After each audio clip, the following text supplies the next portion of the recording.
নীরব থাকার, ঘৃণা করার কোন সুযোগ নাই। ঘৃণা করে দায়িত্ব শেষ। তো নবী আলাইহিস সালামগণকে আল্লাহ তাআলা লক্ষ লক্ষ পয়গম্বরকে জমিনেতে পাঠাইছে, তাদের সাথে তো আর একজনও নাই, একাই দাওয়াত দিয়েছে লক্ষ লক্ষ মানুষকে।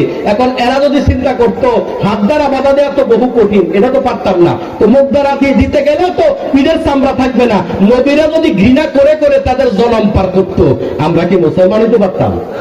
আমাদের নবী মায়ের খাইছে না খায় নাই? গালি শুনছে না শুনে নাই? তাওফের ময়দানে গেছে একটুখানি রেস্টের জন্য, তো ওখানে গেলে একটুখানি সুবিধা পাওয়া যাবে, সেখানে গিয়েও মায়ের খাইছে। যেখানে গেছে সেখানে মায়ের। মক্কা থেকে মদিনায় আসছে, এখানে মায়ের নাই, কিন্তু যুদ্ধ শুরু হয়ে গেছে, কষ্ট আর কষ্ট। এখন রাসূল যদি বলতো না এত কিছু, এত যুদ্ধ বিগ্রহের দরকার নাই, আমরা ঘৃণা করি, আমরা একটা ঘৃণা দিয়ে রাখলাম।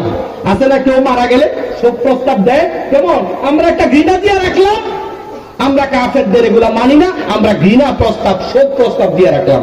রাসূল কি শোক প্রস্তাব দিয়ে চুপ ছিল না অন্যায়ের প্রতিবাদ করেছে? প্রথম যে 2, 4, 5 বছর পর্যন্ত যে গোপনে গোপনে কাজ করেছে, 3 বছর গোপনে, আস্তে আস্তে প্রকাশ শুরু হলো, ঝামেলা শুরু হলো। নিজের প্রস্তুতি গ্রহণ করেছেন যেন অন্যায় বন্ধ করা যায়, অন্যায়ের প্রতিরোধ করা যায়। চূড়ান্ত প্রতিরোধ মদিনায় যাওয়ার পরে করেছেন। তাই ওয়াদালিকা আদাফুল ঈমানের আগের যে স্টেপ, ইফাবি কলবিহি, আপনি অন্তর দ্বারা কি করবেন?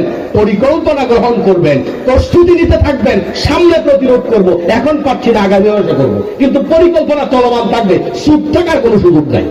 ঠিক কিনা বলেন?